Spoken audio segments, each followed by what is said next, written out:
Your husband died 10 years ago, the old woman said, staring at the photographs in Oma's trembling hands. But that was impossible. Oma had just watched Kenneth walk down this very street an hour ago.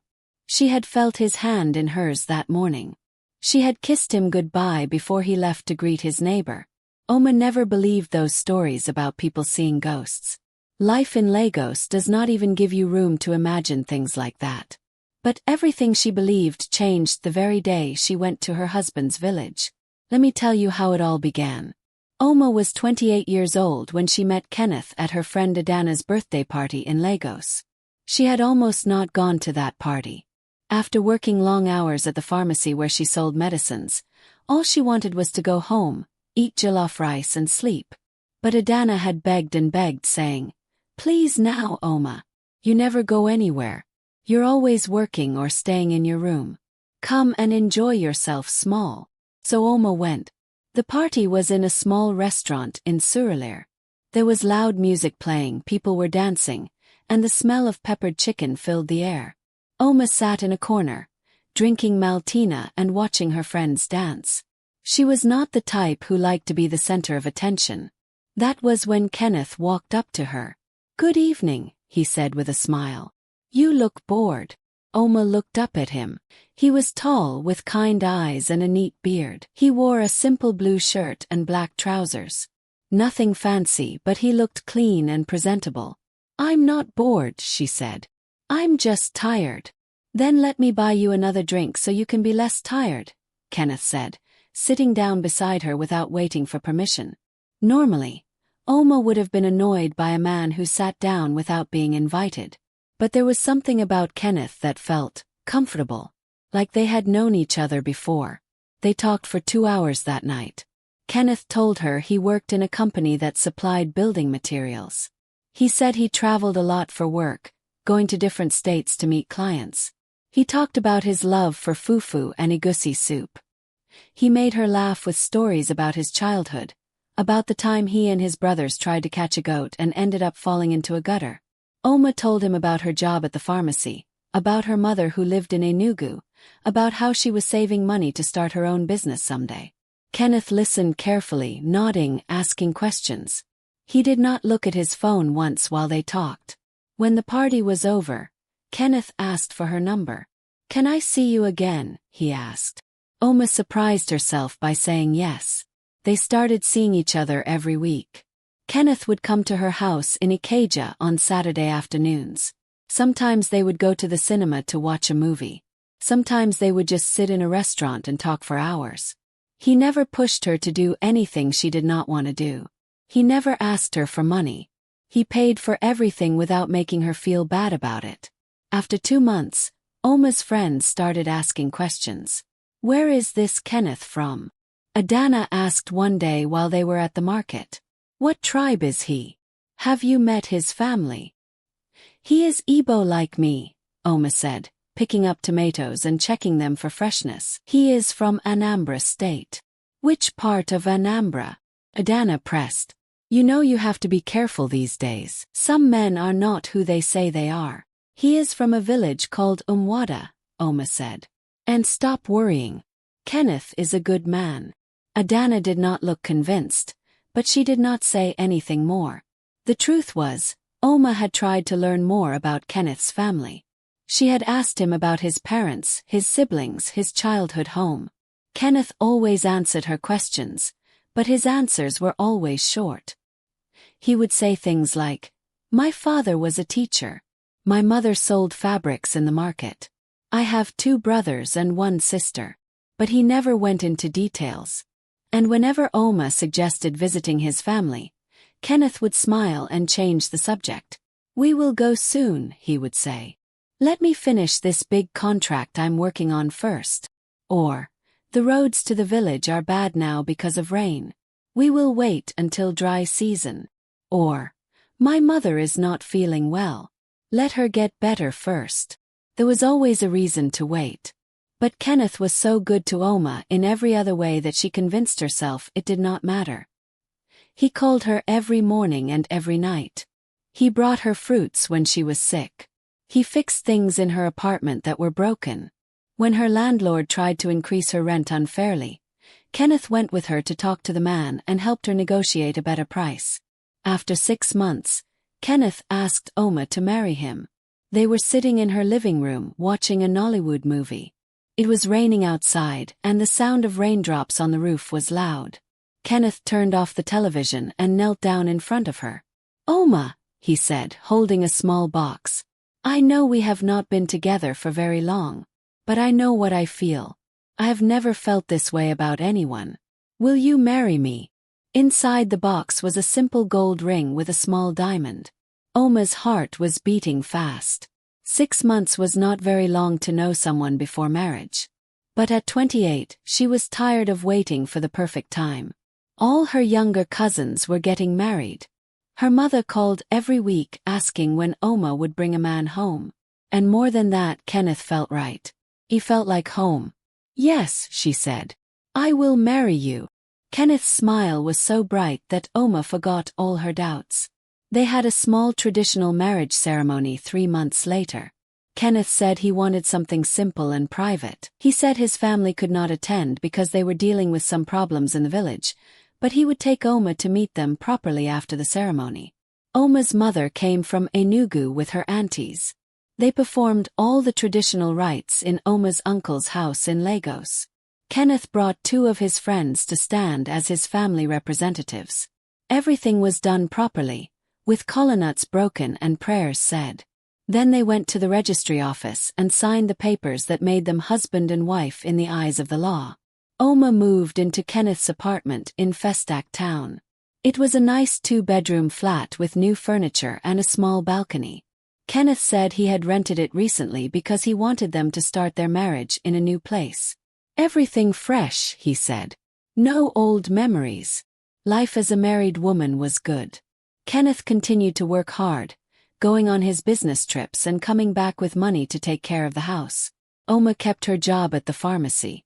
They would cook together in the evenings, with Kenneth cutting vegetables while Oma stirred the soup. They would lie in bed at night and talk about their dreams. "I want us to have children soon," Kenneth said one night. "Maybe 3. 2 boys and a girl." "Why not 2 girls and a boy?" Oma teased. "That one is fine too," Kenneth laughed. "As long as they are healthy and they look like you." Within a year, Oma was pregnant. Their first child was a boy. They named him Chukwudi, which means God exists. He had Kenneth's eyes and Oma's nose. Kenneth would carry the baby for hours, singing to him, talking to him, telling him stories even though the baby was too young to understand. When Chukwudi was 2 years old, Oma got pregnant again. This time they had twins, a boy and a girl. They named the boy Kamso, meaning as I wanted, and the girl Adiz, meaning princess. Now they had 3 children. The apartment in Festac became too small. Kenneth said he would look for a bigger place, maybe a 3-bedroom flat. Oma was happy. Her life felt complete. But there was still one thing that bothered her. In 5 years of marriage, Kenneth had never taken her to his village. She had never met his parents or his siblings. Whenever she brought it up, Kenneth would find a reason to avoid the conversation. "Next month," he would say. "After I finish this contract." "Soon," he would promise. "Just let me arrange some things first." Oma's mother was also asking questions.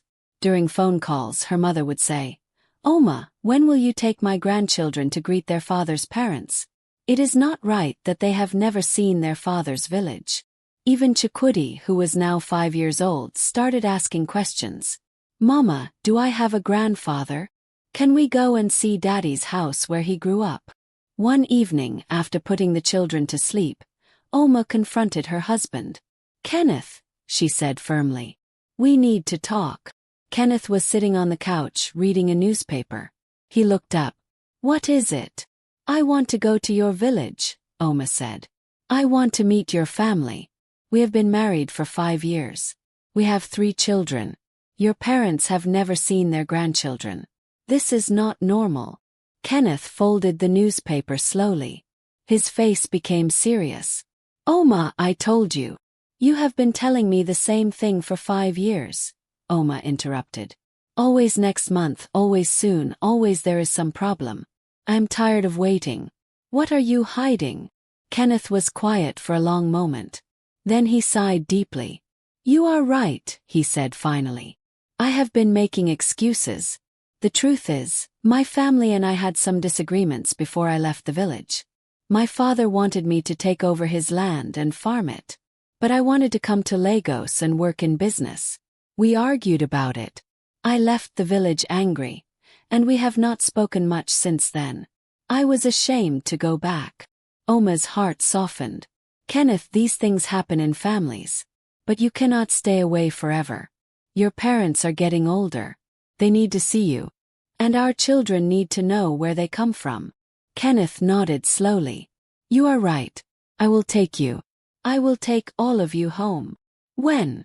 Oma asked, not wanting to give him a chance to change his mind. Next weekend, Kenneth said. I will arrange everything. We will go next weekend. Oma felt relief wash over her. Finally, after all these years, she would see where her husband came from. She would meet his family. Everything would be complete. The week passed slowly. Oma prepared the children's best clothes.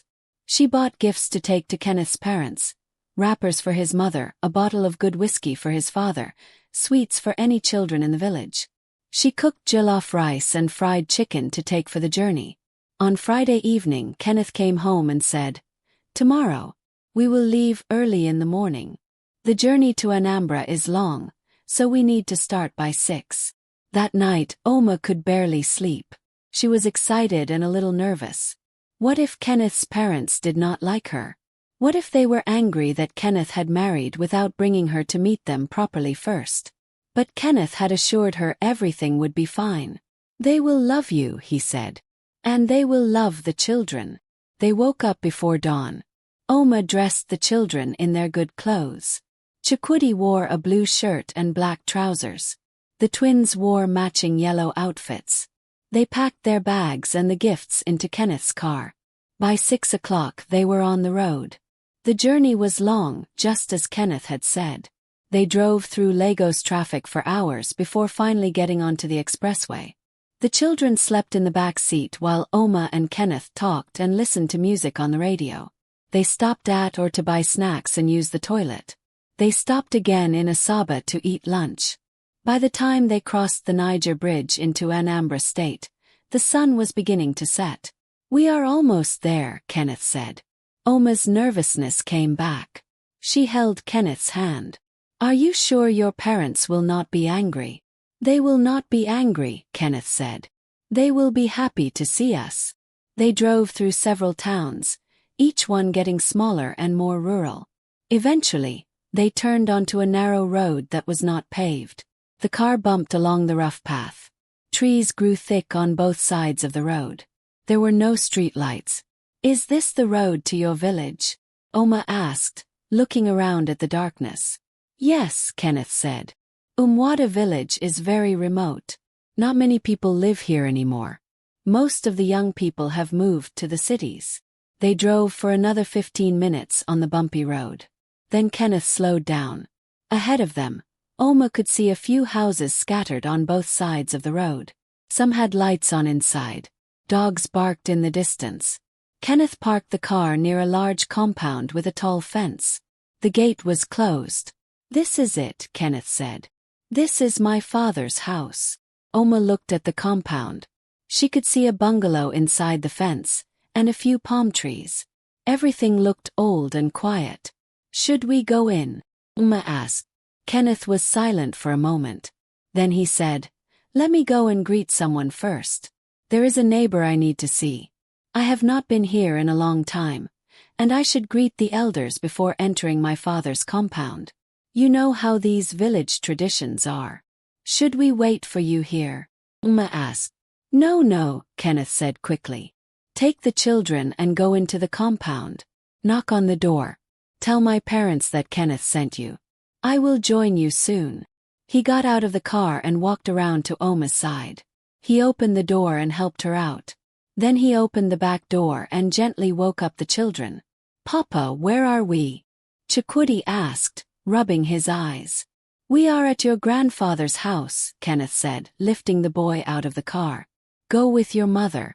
I will be back soon. He set Chikwudi down and then lifted the twins out as well. He took the bags and the gifts from the car and handed them to Oma. Go, he said, pointing at the gate. Just push it. It is not locked. I will be back in 10 minutes. Oma felt a strange feeling in her chest. Something did not feel right. But she could not explain what it was. Kenneth, she said. Come with us. I will come soon, Kenneth said, already backing away. Just go and introduce yourself. Everything will be fine. He turned and walked down the dark road, disappearing into the shadows. Oma stood there for a moment, holding the twins' hands while Chikwudi stood beside her. She looked at the gate, then back at the road where Kenneth had disappeared. Mama, I'm tired, Adiz whimpered. I know, my dear, Oma said. Let's go and meet your grandparents. She walked to the gate and pushed it.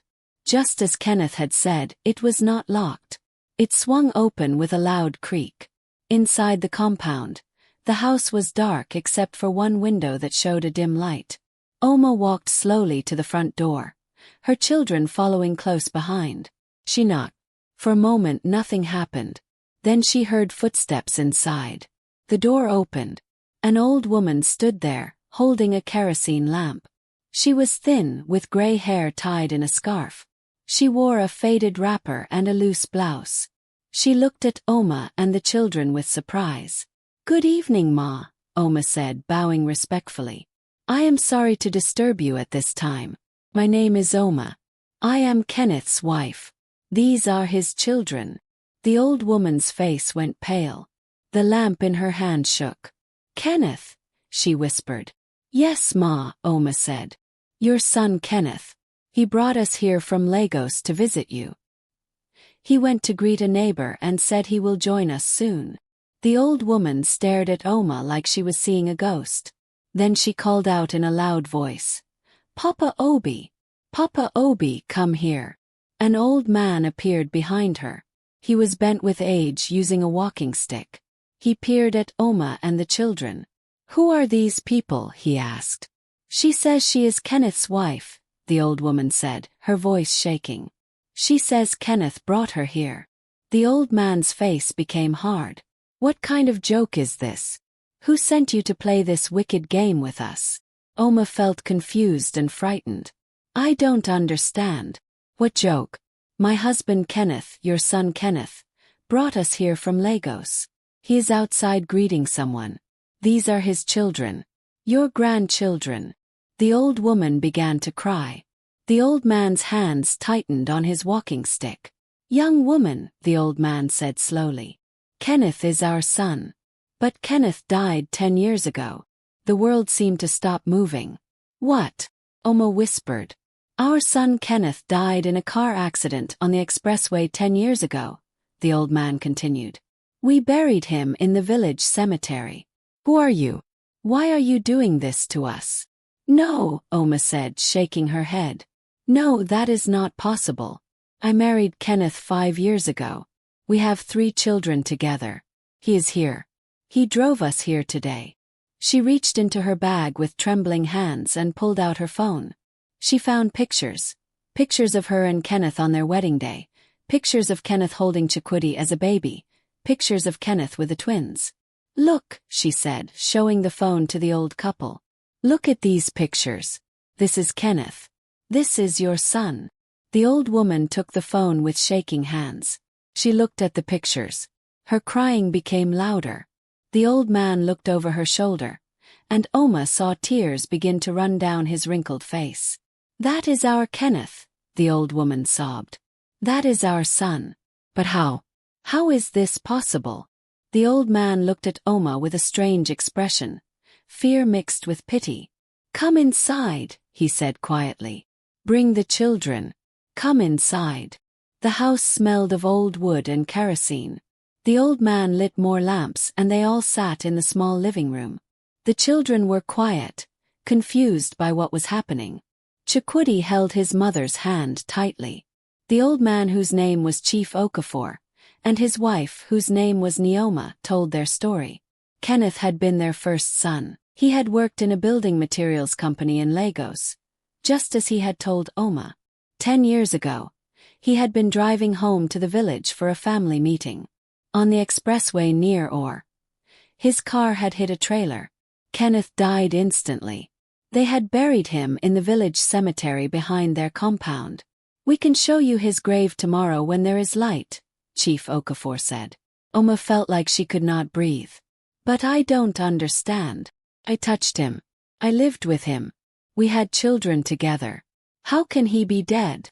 Ijeoma was still looking at the pictures on Oma's phone. "This is Kenneth," she kept saying. "This is my son. But this woman is not the girl he was dating before he died." "What girl?" Oma asked. "Kenneth had a girlfriend in Lagos," Ijeoma said. "Her name was Ngozi. He was planning to marry her. But then he died before they could complete the traditional rites. After Kenneth died, Ngozi came to the funeral. She cried and cried. Then she left, and we never heard from her again." Chief Okafor stood up slowly and left the room. He came back carrying an old photo album. He opened it and showed Oma pictures of Kenneth as a young man. It was the same face, the same smile, the same kind eyes. But in these pictures, Kenneth was wearing clothes from many years ago. The cars in the background were old models. The photo paper itself was yellowing with age. "This is Kenneth at his university graduation," Chief Okafor said, pointing at one picture. "This was 15 years ago. It was Kenneth. There was no doubt. But he looked younger in the picture than the Kenneth Oma had married." "I don't understand," Oma said again. She felt like she was going mad. "The man I married, the man who is the father of my children, he is real. He is alive. He works. He provides for us. He drove us here today. Where is he now?" Chief Okafor asked gently. Oma stood up quickly. "He went to greet a neighbor. Let me go and find him. He will explain everything." She ran out of the house, leaving the children with the old couple. She ran to the gate and looked down the dark road. There was no sign of Kenneth. She ran down the road calling his name. "Kenneth! Kenneth, where are you?" The road was empty and silent except for the sound of crickets and frogs. She ran further, checking between the houses, asking the few people she saw if they had seen a tall man in a blue shirt walking past. Nobody had seen anyone. Oma ran back to where Kenneth had parked the car. The car was gone. There was just an empty space where it had been. She stood there in the dark, breathing hard, her mind racing. This could not be happening. It was not possible. She walked back to Chief Okafor's house slowly, like someone in a dream. When she entered, the old couple and the children looked at her. "He is not there," Oma said. Her voice sounded far away, even to herself. "The car is gone. He is gone." Ijeoma began to cry again. Chief Okafor's face was grave. "My daughter," he said. "I do not know how this thing happened. I do not know how you married my son who is already dead. But you are here now, with these children who carry his blood. You are welcome in this house. Stay tonight. Tomorrow we will try to understand." Oma sank into a chair. The twins were asleep on the floor, tired from the long journey. Chukwudi looked at his mother with frightened eyes. "Mama, where is Papa?" he asked. "I don't know," Oma whispered. "I don't know." That night Oma did not sleep. She sat in the small room that Chief Okafor and Ijeoma gave her, watching her children sleep. Her mind kept going over every moment of the past 5 years. Kenneth's touch had been real. His voice had been real. The children he gave her were real. They were sleeping right in front of her. How could a ghost be a father? How could a ghost drive a car and go to work and earn money? But she thought about other things too. Small things that had seemed strange but that she had ignored. Kenneth never got sick. Not once in 5 years. No headache, no fever, no cough. Nothing. Kenneth did not have any family members in Lagos. No brothers, no cousins, no relatives from the village. For 5 years, they had lived completely isolated from his family. Kenneth never wanted to take pictures with other people. At weddings and parties, He would always volunteer to be the one taking the pictures, never the one in them. The only pictures of Kenneth were the ones Oma had taken with her own phone. Kenneth always wore a small leather pouch around his neck on a string. When Oma had asked what was inside, Kenneth had said it was a traditional charm his grandmother gave him for protection. He never took it off, not even when he showered. The few friends of Kenneth's that Oma had met, where were they from? She realized now that she had never seen them again after the wedding. They had appeared at the traditional marriage ceremony, acting as Kenneth's family representatives, and then disappeared. She had never seen them at the apartment. Kenneth said they traveled a lot for work, just like him. All these small strange things that she had ignored because everything else felt so right. Morning came slowly. When the sun rose, Chief Okafor knocked on the door. "Come," he said. "Let me show you something." He led Oma and the children to the back of the compound. There was a small cemetery there with about 10 graves. Some of the graves were old, with weathered headstones. One grave looked newer than the others, though it was still clearly many years old. The headstone read, Kenneth Chukwemeka Okafor, born 1985, died 2015. Gone but not forgotten. Oma stood looking at the grave for a long time. The twins were trying to catch butterflies nearby, too young to understand. But Chukwudi stood beside his mother, staring at the grave that bore his father's name. "Is my father in there?" the boy asked. Oma could not answer. She did not know what to say. Over the next few days, more pieces of the puzzle came together. Villagers came to Chief Okafor's compound when they heard that someone had come claiming to be Kenneth's wife. Everyone confirmed the same story. Kenneth had died in a car accident 10 years ago. They had all attended his funeral. They had all seen his body buried. But everyone also looked at the pictures on Oma's phone and confirmed, "Yes, that is Kenneth. That is the same face." A few people in the village knew about things like this, about spirits who come back. They told stories that their grandparents had told them about the walking dead, about spirits who longed so much for life that they found a way to return, at least for a time. An old medicine man came to visit. He looked at Oma and the children. He asked to see all the pictures. Then he said, "This is the work of a spirit who had unfinished business. Your husband, the spirit of Kenneth, was not ready to die. When he died on that road, something in him could not accept it. His spirit was so strong that it found a way to continue living as if he had never died." "But why me?" Oma asked. "Why did he choose me?" "Maybe he did not choose you," the medicine man said. "Maybe you were the one who could see him. Some people are sensitive to the spirit world. Maybe your spirit recognized his spirit. That is why to you he was real. To you he was alive." "And the children?" Oma asked, looking at her 3 babies. "How could a spirit father children?" The medicine man shook his head. "I cannot explain everything. But the children are real. They have his blood. They are his legacy." "Will he come back?" Oma asked. "No," the medicine man said gently. "Now that he has brought you here, his work is finished. He brought you to his family. He gave you children to remember him by. Now his spirit can rest." Oma stayed in the village for 2 weeks. Chief Okafor and Neoma welcomed her and the children completely. They set up a room for them in the compound. They cried every time they looked at the children, seeing their son's face in Chukwudi's eyes, in the twins' smiles. "These children are our blood," Chief Okafor said. "You are our daughter now. This is your home." But Oma knew she could not stay in the village forever. She had her job in Lagos. The children would need to go to school. She had a life to return to, even if that life had been built on something impossible to understand. Before she left, she went to Kenneth's grave one last time. She brought flowers. She stood there with her children. "Thank you," she said to the grave. "Thank you for the 5 years. Thank you for these children. Thank you for loving me, even though I now know you were not supposed to be here. I don't understand how it happened, but I am grateful. I will raise our children well. I will tell them about their father. Rest now. Rest in peace." Chukwudi placed a small toy car on the grave. For Papa, he said. So he can drive in heaven. Oma returned to Lagos with her children.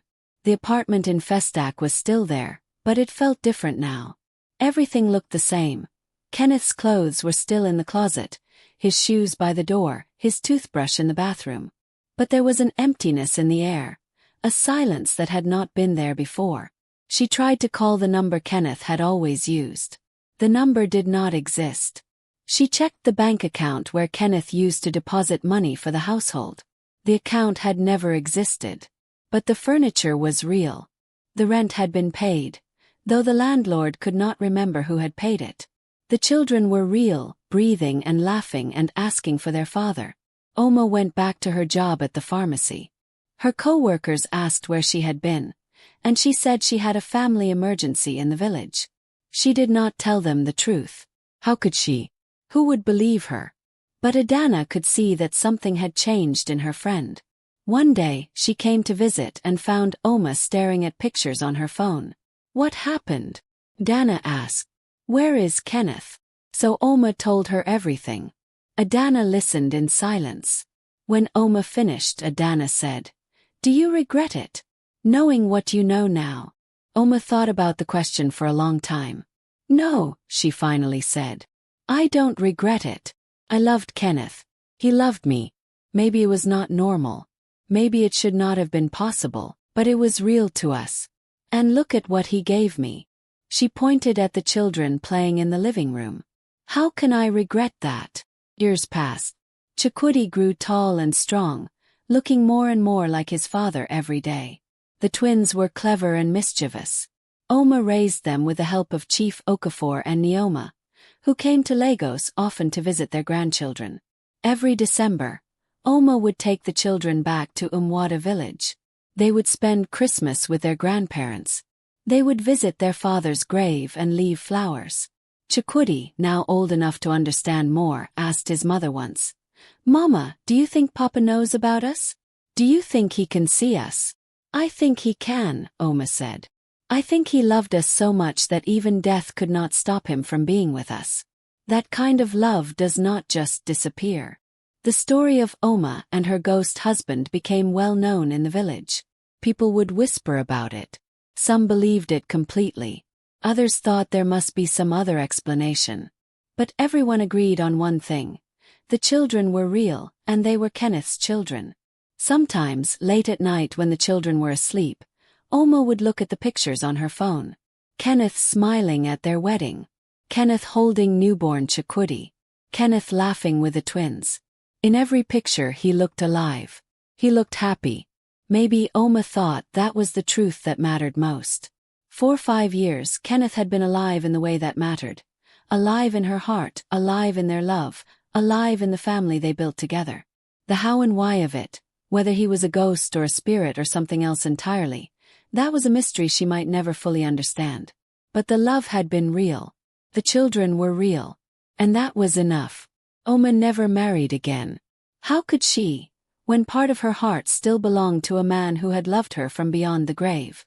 She focused on raising her children, building her business, and living the life that Kenneth had given her a chance to live. On hard days, when the children were sick or money was tight, she would talk to Kenneth's picture. Help me, she would whisper.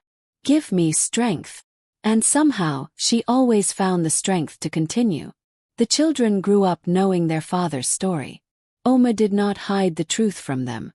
When they were old enough to understand, she told them everything. How she met their father, how they fell in love, how they built a family, and how she discovered the impossible truth about him. Was Papa a ghost? Little Adiz asked when she was 7 years old. I don't know what he was, Oma answered honestly.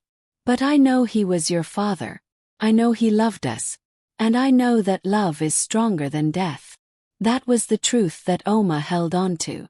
That was the truth she taught her children. Love is stronger than death. Sometimes in ways we cannot explain or understand, love finds a way. And so life continued in the house in Festac town. The children went to school and played with their friends. Oma worked and saved money and watched her babies grow. Chief Okafor and Neoma grew older but were happy to have grandchildren to love. In the quiet moments when Oma was alone with her thoughts, she would remember Kenneth walking beside her on that first night at the party. She would remember his smile, his laugh, the way he held her hand. She would remember the impossible 5 years they had together. And she would smile, even through her tears, grateful for the gift she had been given, the gift of loving and being loved by Kenneth, the man who loved her so much that not even death could keep him away.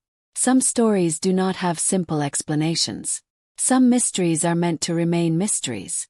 But some loves are so strong that they break all the rules, cross all the boundaries, and prove that the heart knows truths that the mind can never fully understand.